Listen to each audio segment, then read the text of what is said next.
आज हमारे शो में जो शख्सियत है वो कोई इंट्रोडक्शन के मोहताज नहीं है। वो अपने आप में ही एक मल्टीटास्कर पर्सन है जिन्होंने समाज की सेवा के इसमें बहुत बड़ा योगदान दिया है। साथ ही साथ युवाओं को मोटिवेशन करना, HIV जैसे विषयों पर जन जागृति लाना, ये सब इसमें भी उन्होंने अपना बहुत बड़ा योगदान दिया है और नाम कमाया है। और इस पैंडेमिक पीरियड में तो उन्होंने 2 साल बिना रुके लगातार अपने कार्य में सफलता पाई है। जी हाँ, हम बात कर रहे हैं धुलिया के डिजास्टर मैनेजमेंट के जितेंद्र जी सोनमपुर की। नमस्ते सर, हमारे शो में आपका स्वागत है। सर, मैं जानना चाहूँगी कि आपको यहाँ पे आके कैसा लगा? मुझे यहाँ पे आकर काफ़ी अच्छा लग रहा है क्योंकि ऐसे पहली बार हो रहा है कि मैं ऑनलाइन कैमरा पे हूँ और कुछ ऐसी बातें बताने जा रहा हूँ जिससे कि कुछ लोगों को मोटिवेशन मिले और वो अपनी जीवन में आगे बढ़ सके। इसलिए मुझे काफ़ी अच्छा लग रहा है। इसके लिए मैं व्हाइट बोर्ड के भी आभार मानता हूँ। Thank you so much sir. Sir, आपको ये डिज़ायर मैनेजमेंट बनने की प्रेरणा कहाँ से मिली? मैडम, मैं 2009 तक नंदुरबार में सिविल हॉस्पिटल में काउंसिलर के पोस्ट पे काम कर रहा था।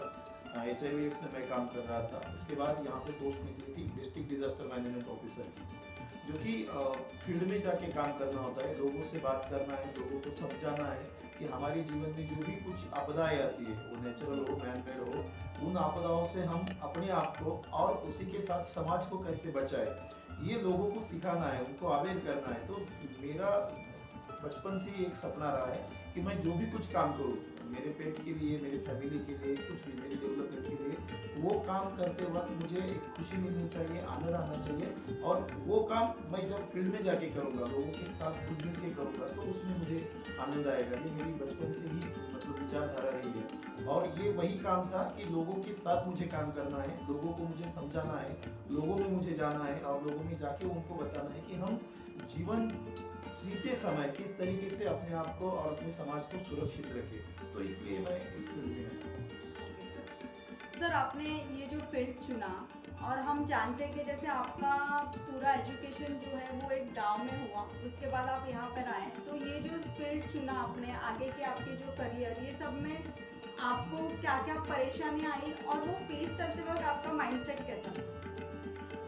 परेशानियां तो काफ़ी आई है, अभी भी आती है बहुत बार, क्योंकि एक ग्रामीण परिसर में पड़ा हुआ कोई बच्चा अगर एकदम से रूरल एरिया से शहरी भाग में आ जाता है, तो नागरी भाग में आ जाता है, तो उसको काफ़ी दिक्कतें होती है।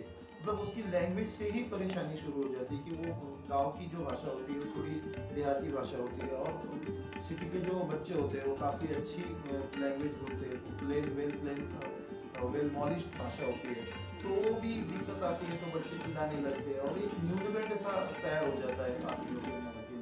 तो मेरे भी मन में था, पर जब तक मैं 5वीं तक वैसे रहा, लेकिन 10वीं तक आते आते ईश्वर की कृपा से मुझ में एक खासियत है कि मैं लोगों से बहुत अच्छी तरह से बात करता हूँ, प्यार से बात करता हूँ, घुल मिल जाता हूँ और उनको उनकी कोई भी समस्या में मैं उनको मदद करता हूँ। ये मेरा बचपन का स्वभाव रहा है।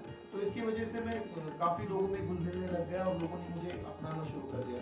मेरे काफ़ी दोस्त हो गए जितने कि गाँव में नहीं थे, उतने शहर में मेरे दोस्त होने लगे। मेरी लैंग्वेज में सुधार आया और इतना सुधार आया कि मेरे सारे दोस्तों से मेरी लैंग्वेज मराठी में, मैं मराठी में लिखता हूँ, मराठी में सारे दोस्तों से अच्छी मेरी भाषा बन गई और मैं फिर आगे लेक्चर देने लग गया दोस्तों से।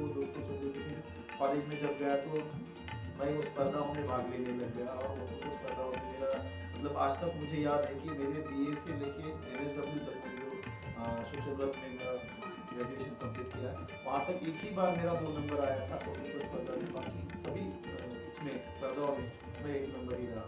तो ऐसे काफ़ी दिक्कतें आई। आप मतलब ड्रेस का जो पहनावा होता है, मैं ग्रामीण भाग से था तो मैं सादा सिंपल रहता था, सब और स्लीपर हुआ करती थी, स्लीपर पहनता था और फिर वो न्यूज़पेपर धीरे धीरे दोस्तों ने निकाला कि ऐसे कुछ नहीं होता है, इसमें जो गुण है वो देख।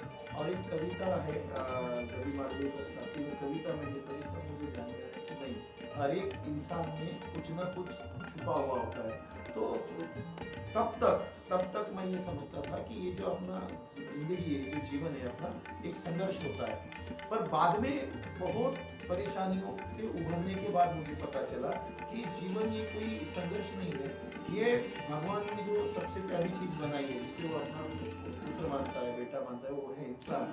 और इंसान को दी हुई सबसे सुंदर ये भेंट है, ये संधि है, अपॉर्चुनिटी है। तो जब से मैंने जिंदगी को अपॉर्चुनिटी की इसमें देखना शुरू कर दिया, उस वक्त से अभी मुझे ये संघर्ष नहीं लगता है। संघर्ष भी हो तो उसमें भी मजा आता है। जी, सही कहा। जैसे हम कहते ही है कि लाइफ हमें गारंटी या वारंटी नहीं, लाइफ हमें अपॉर्चुनिटी देती है। और ये आज हमने आपसे तो लाइफ में सुन भी लिया है कि कैसे लाइफ में अपॉर्चुनिटीज मिलती है। सर, आपने धुलिया में एक प्रोग्राम स्टार्ट किया है कि मी 12 तासांचा वक्ता होना, तो ये प्रोग्राम के बारे में कुछ बताइए। मैडम, मैं इसे मराठी में बताना चाहूँगा, हाँ। क्योंकि मुझे जरा अच्छा Sure. लगेल। कोविडचा कालावधी असताना 2 वर्षामध्ये ज्यावेळेला धुळ्यातला तरुण अत्यंत मेहनती आहे, प्रचंड जिज्ञासू आहे, अभ्यासू आहे, त्याच्या इतकी मेहनत कदाचितच कोणीतरी महाराष्ट्रात करू शकेल, अशा पद्धतीचा हा ग्रामीण भागातला युवक हा पोट भरण्यासाठी कुवेतला जातोय। आणि कुवेतला सगळीकडे लॉकडाऊन झाल्यामुळे त्यांना आयुष्यभराची जी काही जमापुंजी जमा केलेली, जो काही पैसा त्यांनी मिळकत काही ती मिळवलेली आहे, पोटाशी बांधलाय, पाठीशी बांधलाय, आपल्या गावापर्यंत येत येत त्याचा सगळा पैसा संपलेला आहे। विमान कंपन्यांना मोठ्या प्रमाणात त्याला पैसा देऊन ते तिकीट घ्यावं लागलं, इथपर्यंत यावं लागलं। आणि अशा अडचणींचा सामना करत असताना ज्या वेळेला तो एक दिवस धुळ्यात पोहोचतो, तो 2 दिवसाचा उपाशी असतो। त्याला धुळ्यामध्ये आरोग्य विभागाच्या वतीनं माझे मित्र आहेत निशांत वाघ म्हणून, त्यांनी त्याचं जेवण दिलं, तेव्हा इथून गावापर्यंत जायला भाडं सोडून दिलं। त्यावेळेला ही घटना ज्या वेळेला माझ्या लक्षात आली, मला समजलं, त्यावेळेला अत्यंत वेदना झाल्या। मला त्यावेळेला अभ्यास करावासा वाटला, विचार करावासा वाटला आणि डोक्यात एकच विचार आला की माझा तरुण अत्यंत मेहनती आहे, हुशार आहे, तरी सुद्धा पोटाची खळगी भरण्यासाठी तो गाव सोडतो, तालुका सोडतो, जिल्हा सोडतो, राज्य देश सोडून परदेशात जातो। का जातो?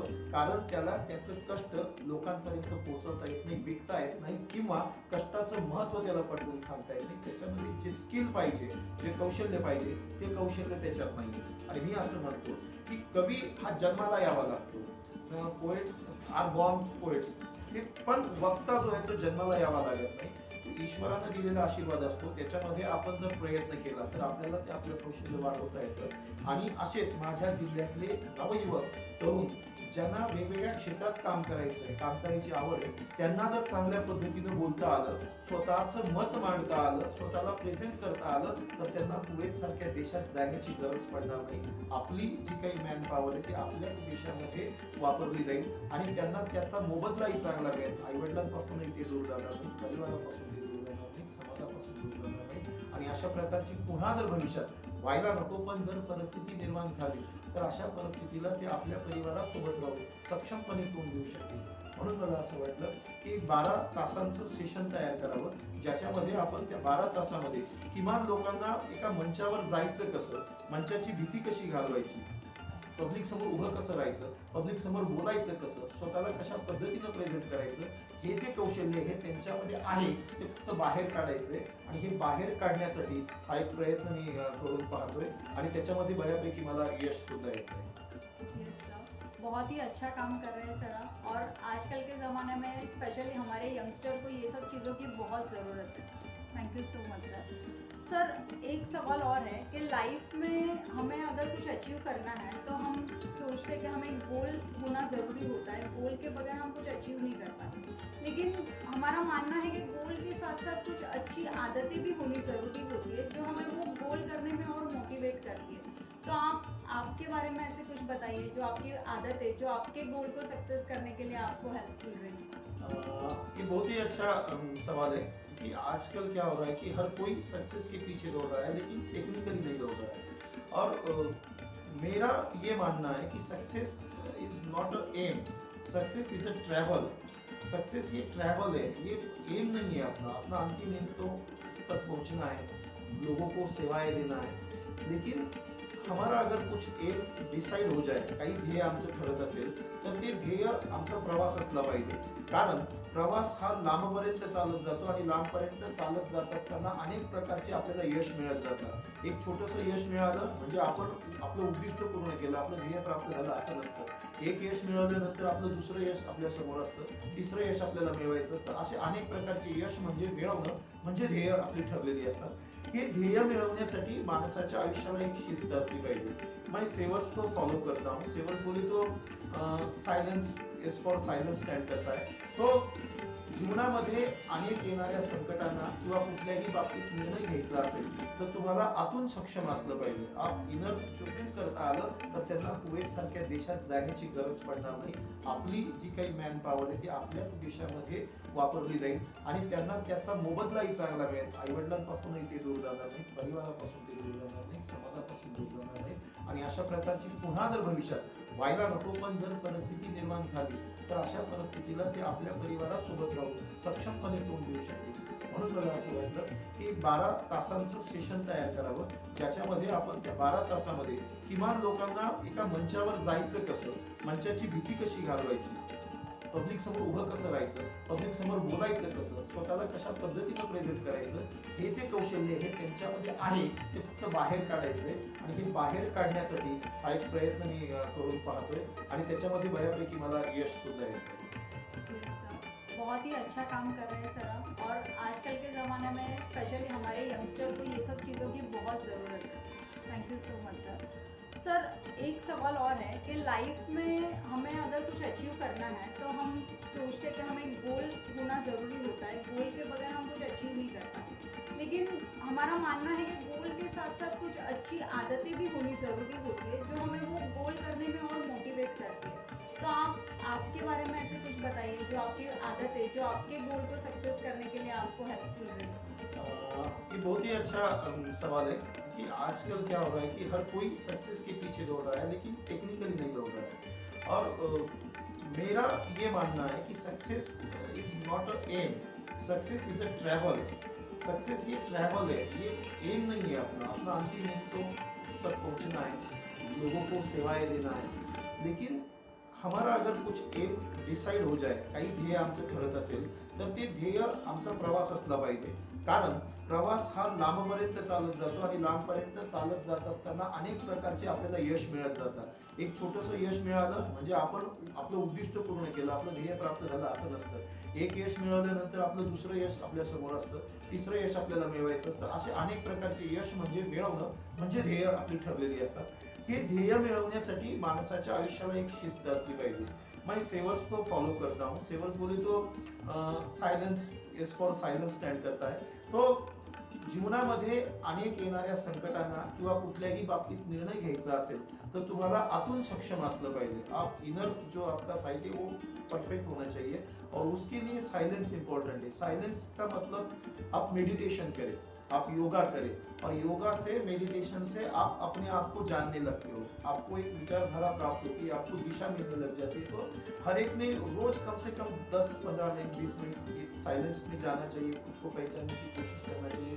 उसको जो भी किसी का जो भी भगवान हो, अल्लाह, बुद्ध, यीशु, राम, जो भी हो, उनको वो याद करे या माँ बाप का चेहरा सामने रखिए या कुछ भी सांसों पर ध्यान दे, पर वो अपने आप में खो जाए, खुद को ढूंढने की कोशिश करें. एक दूसरा ये होता है अफर्मेशन. अफर्मेशन बोले तो अपने आप को हमेशा पॉजिटिव सजेशन देते रहो, अपने आप को गाइड करते रहो कि ये होगा, मैं ये कर सकता हूँ, मुझ में ये अच्छी चीज़ें है, मैं अच्छा बोल सकता हूँ, मैं अच्छा बोलता हूँ.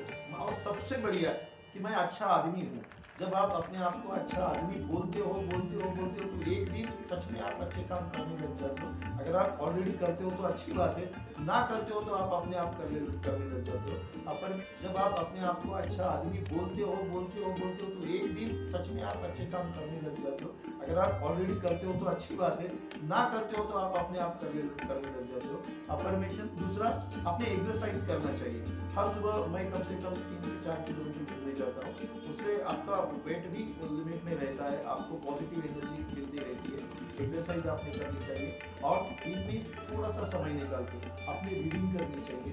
जितना भी हो, कुछ भी हो, आपने रीडिंग करना चाहिए. कोई भी बुक्स हो, नॉवेल्स हो, पोएम्स हो, कुछ भी आप रीड करते हो तो आपको हर बार किसी भी रीडिंग से कुछ ना कुछ नया नजरिया मिलता है, नई दिशा मिलती है और आप प्रगल्भ होते जाते हो. और आखिरी बात है कि आप लिखने की कोशिश करो. स्क्राइबिंग जो होता है वो कुछ ना कुछ लिखो, 5 मिनट 10 मिनट बहुत सारे लोग जो काफ़ी सक्सेसफुल हो चुके हैं उनको ये दो आदतें हैं, एक तो वो रीडिंग करते हैं और वो राइटिंग भी करते हैं। कुछ भी लिखिए, आपको आज दिन भर में क्या लगा, ये अगर आप ऐसे इस तरीके से शिस्त में या इसमें लाइफ जिएंगे तो काफ़ी आप सक्सेस पा सकते हैं। Thank you so much sir. Sir first मैं आपको कॉन्ग्रेचुलेट करना चाहूँगी कि अभी ये 2022 में ही आपको मॉस्को में एक ऐसे स्पीच करने का मौका मिला है। जी, तो ये अचीवमेंट के बारे में हमें कुछ बताइए।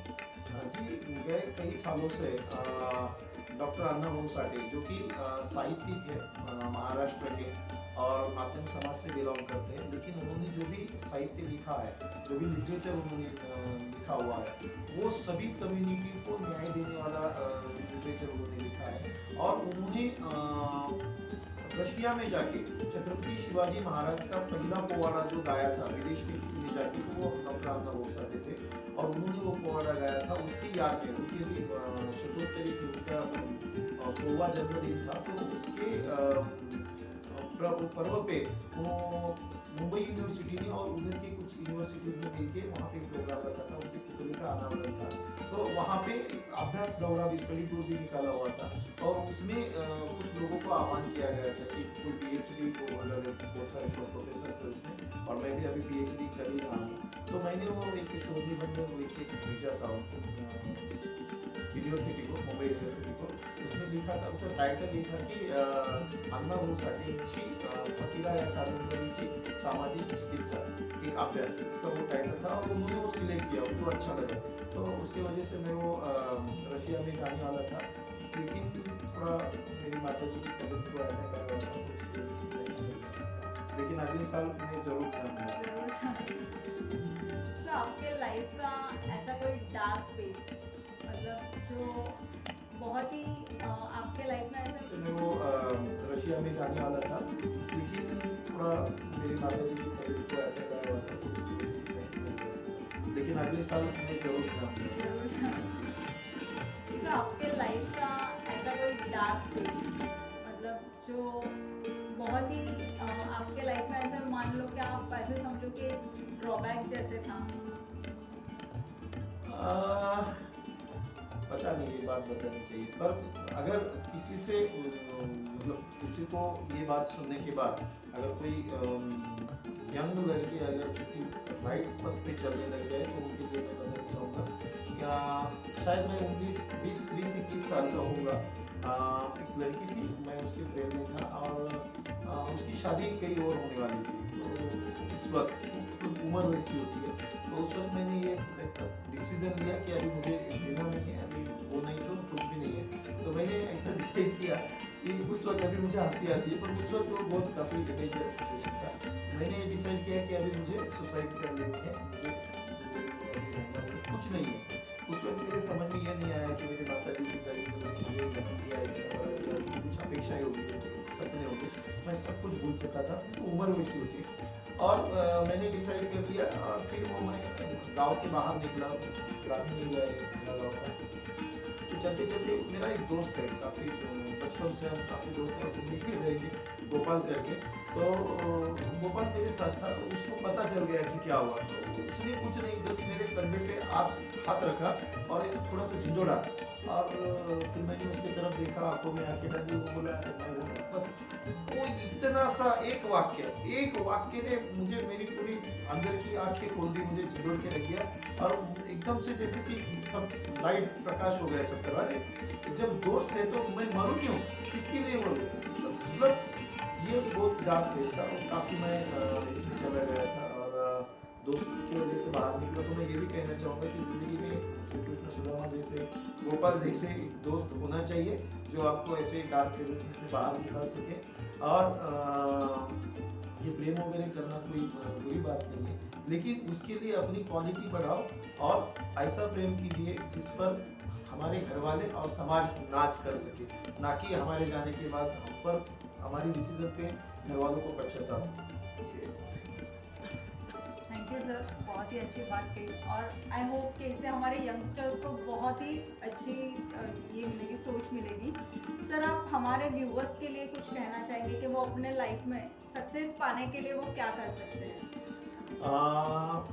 सक्सेस पाने के लिए मैं ये कहता हूँ कि मराठी में ही कहना चाहूँगा क्योंकि महाराष्ट्र में इनकी ज़्यादा सर आप हमारे व्यूवर्स के लिए कुछ कहना चाहेंगे कि वो अपने लाइफ में सक्सेस पाने के लिए वो क्या कर सकते हैं? सक्सेस पाने के लिए मैं ये कहता हूँ कि मराठी में ही कहना चाहूँगा क्योंकि महाराष्ट्र में इनकी ज़्यादा मला असं वाटतं तुम्हाला जर यशस्वी व्हायचं असेल तर यशस्वी म्हणजे काय हे खूप पैसा कमवणं, मोठं घर, मोठा बंगला, खूप खूप गाड्या, बँकेत खूप बॅलन्स म्हणजे यशस्वी होणं का? तर नाही. मला असं वाटतं आपल्या परिवारासोबत राहत असताना 2 वेळचं चांगला आहार आपल्याला मिळणं, आपल्या परिवारात सगळ्यांचं आरोग्य चांगलं असणं, आपण कुणाच्या तरी कामात येणं आणि रात्री आपल्याला चांगल्या प्रकारची झोप लागणं याला मी यश मानतो. प्रत्येकाच्या दृष्टिकोनातनं यश वेगवेगळे असू शकते. कुणाला कुठल्या क्षेत्रात पुढे जायचं असेल, कुणाला कुठल्या क्षेत्रात प्रावीण्य मिळवायचं असेल, कुणाला कुठल्या क्षेत्रामध्ये यशोदीप लावायची असतील, आई वडिलांच्या डोळ्यामध्ये ते यश पाहायचं असेल तर त्याच्यासाठी सगळ्यात महत्त्वाचं आहे तुम्ही जे काही ध्येय ठरवाल ते एकमेव ध्येय ठरवू नका. अनेक ध्येय असे तुमचे असू द्यात कारण हा प्रवास आहे. ध्येय हा तुमचा अंतिम टप्पा नाही, हा प्रवास आहे. अनेक ध्येय तुम्हाला मिळतील, अनेक प्रकारचे यश तुम्हाला मिळणार आहे.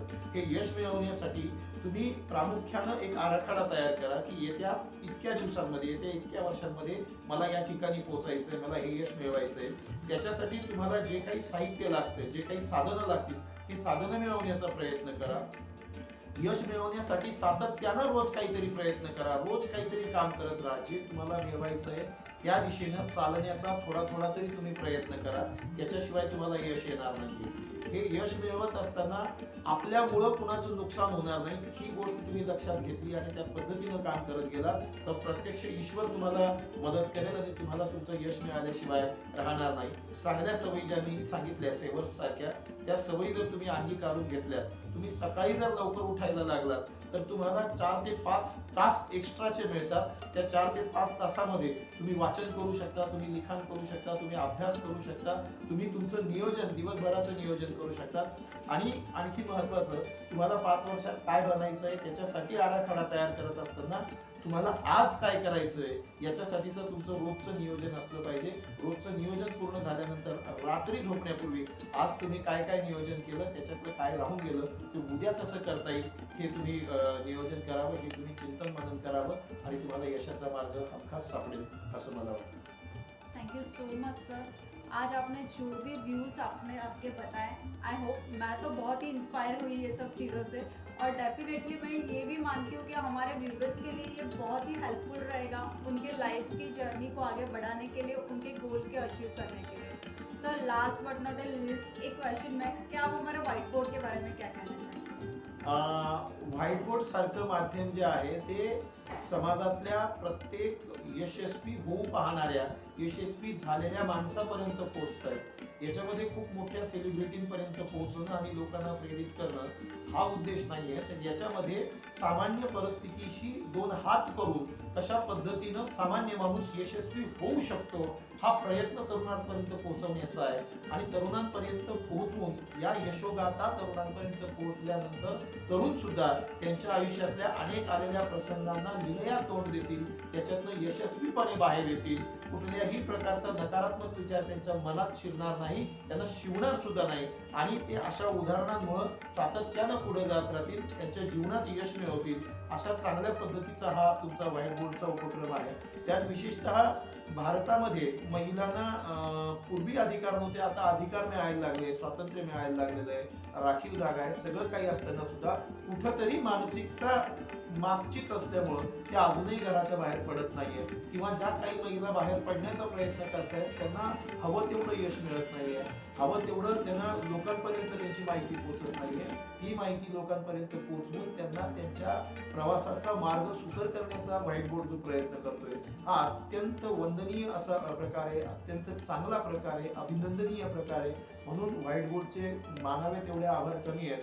मी खरंच व्हाईट बोर्डला त्याचे आभारही मानतो, व्हाईट बोर्डच्या पूर्ण टीमचे आभार मानतो आणि माझ्या वतीनं व्हाईट बोर्डच्या पुढच्या प्रवासासाठी अनेक अनेक शुभेच्छा देतो. Thank you sir, thank you so much. आज आप यहाँ पर आए, आपने आपका इतना प्रेशियस टाइम हमें दिया और इतनी गोल्डन जो जानकारी आपने हमें दी है, डेफिनेटली मैं समझती हूँ कि ये हमारे व्यूवर्स के लिए बहुत ही प्रेरणादायक रहेगी और साथ साथ हमारे लिए भी ठहरेगी कि हम आगे जाके व्हाइट बोर्ड को और आगे कैसे बढ़ाएंगे, और ये सब चीज़ों को हम भी ध्यान में रख के आगे काम करेंगे। Thank you so much sir to being here. Thank you.